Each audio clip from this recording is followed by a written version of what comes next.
are listening to the Ben Mulroney Show. It'd be very boring if it were just me for 3 straight hours, which is why we bring in far more interesting people than I. And today we've got two of the most interesting, Warren Kinsella and Chris Chapin. They're joining us as part of our This Week in Politics closing panel on Fridays. Guys, thanks so much for being here. Thanks for having us. Okay, Warren, I want to start with you. And before I get to the question, I'm going to give you a little bit of a preamble. Which is that, and I've told this story a couple of times now, that I was at the Friends of the Simon Wiesenthal Center Spirit of Hope Gala 2 nights ago, honoring allies of the Jewish community, 7 people who have stood up for the Jewish community, one of those people being my brother. We were all very proud. My mom was there. The whole family was there. It was great. Van Jones and Scott Galloway were in conversation, and that was there was a Blue Jays game going on, and to be honest, I was very glad to have been listening to those two gentlemen speak. However, I noticed the absence of Olivia Chow, and I asked some of the people involved, and they said, well, she wasn't invited. I said, well, why not? This is because, well, this is an event for allies. Would you consider her an ally? I said, I guess not. And then, without me asking, they said, and we didn't invite Mark Carney either, and because we don't consider him an ally either. And I thought that was very interesting. But then when I see that Mark Carney hasn't yet met with the families of victims killed by Hamas, and it's, what do you think? Well, I wasn't invited either. So I don't think anybody would ever honestly, view you as anything but the staunchest of allies. Yeah, but, was it a well-organized event? Honestly, Ben, I don't think it was, to be blunt.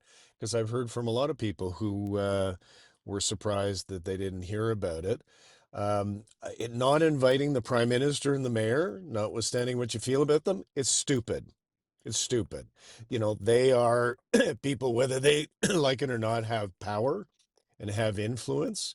And I understand the hurt feelings and so on. And I'm a supporter of the Jewish community like both of you guys are. But, you have to reach out. Yitzhak Rabin had the most relevant line of all, former prime minister of Israel. Who do you make peace with but your enemy?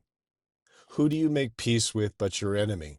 So you have to reach out. You have to try and get as many friends as you can in different places. And not inviting them, I think it was dumb.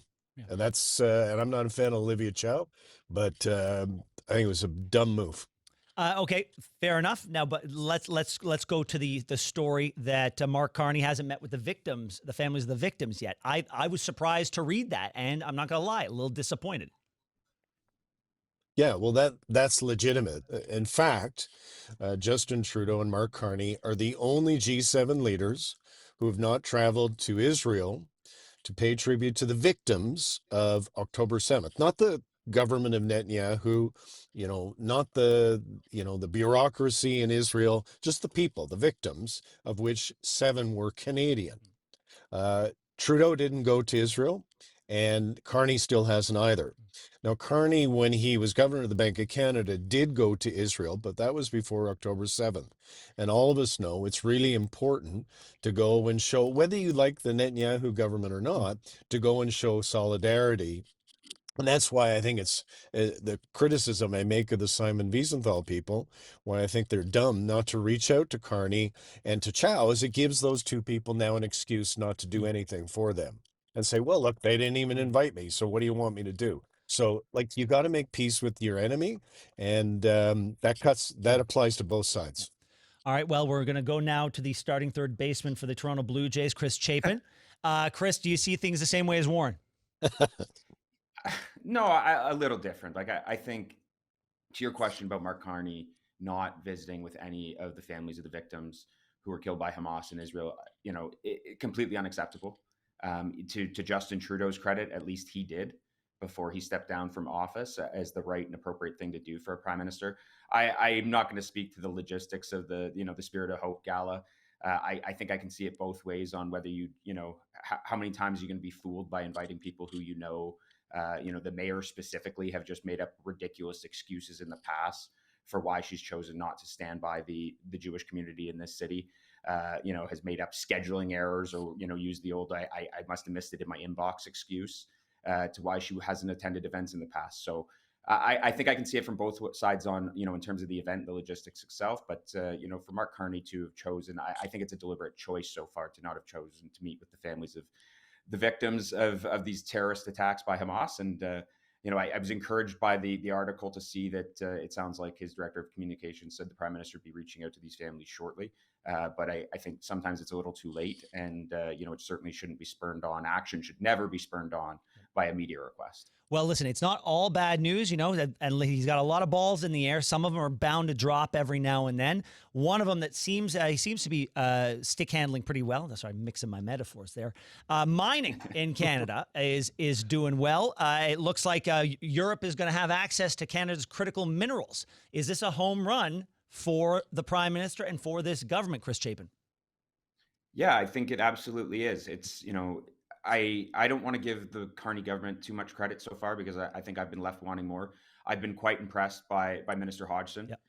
I think he's clearly, a top shelf cabinet minister for this government. Given his background and his relationship with the Prime Minister, I don't think that should come as any surprise. But the work he's done with his, respective minister here in Ontario, Stephen Lecce, I think they've made terrific strides in the short period of time. It takes a lot of work and a lot of effort to undo so much of the bureaucracy that was keeping these critical minerals in the ground in this country. And I think both ministers deserve a heck of a lot of praise because it is huge economic opportunity we've been sitting on for decades in this province, just like we've been sitting on, bountiful resources of oil and natural gas across this country. We are blessed with that. We should be a far, far, far richer country than we have been for far too long. And so I'll give Prime Minister Carney and his government the dues that I think they deserve on this for Yep. moving quickly. And I think the faster we can see these minerals and our natural resources exported, not just south of the border, I'd like to see it get back there, but to our allies in Europe, the better for them and the better for us. Warren, is it going to take a prime shining example of developing one sector, one mine, one project, seeing one business, one industry take off, and seeing the tax dollars flow from that into the coffers of the federal government, which they can then turn around and pay for all of their social services? Is it going to take an example like that for them to shoot the lock off and really allow us the country to really responsibly develop our natural resources the way we should have been doing over the past 10 years? That's a great question. I mean, it shouldn't take that for that to happen. We should have the common sense to know. But, I'm an Albertan who worked in the oil patch, and I know, when Alberta succeeds, when the oil patch succeeds, so does the country. So, but I think all levels of government get this. Chris is a Tory and just gave credit to the Liberals, and I've been a Liberal, and I'll give credit to the Tories. Doug Ford has been running ads. Well, his Reagan ad isn't running anymore, but he's been running Ring of Fire ads during the World Series. Yeah. All of us have seen them about 6,000 times. And the point he's making is the one you're making, which is we need success in this sector in extracting, precious minerals and natural resources. Like, we're a natural resources country. Yeah. It's crazy for us to be leaving it in the ground. So that's Carney's point. That's Ford's point. And they're absolutely right. But I'm with Chris.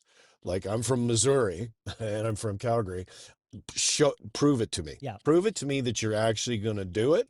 I know you want to do it. Let's see you now do it. Yeah, and I'll agree. And I'll say the one thing that's always surprised me is, for like the NDP, for example, where they are so hell-bent on keeping all of these resources in the ground, but they have these dreams and designs on massive social spending projects that could be paid for if we extracted these resources responsibly. Like, they should be perfect bedfellows, and yet they're not. Anyway, that's my point on that. We're going to take a quick break, and when we come back, more with Chris Chapin and Warren Kinsella right here on the Ben Mulroney Show.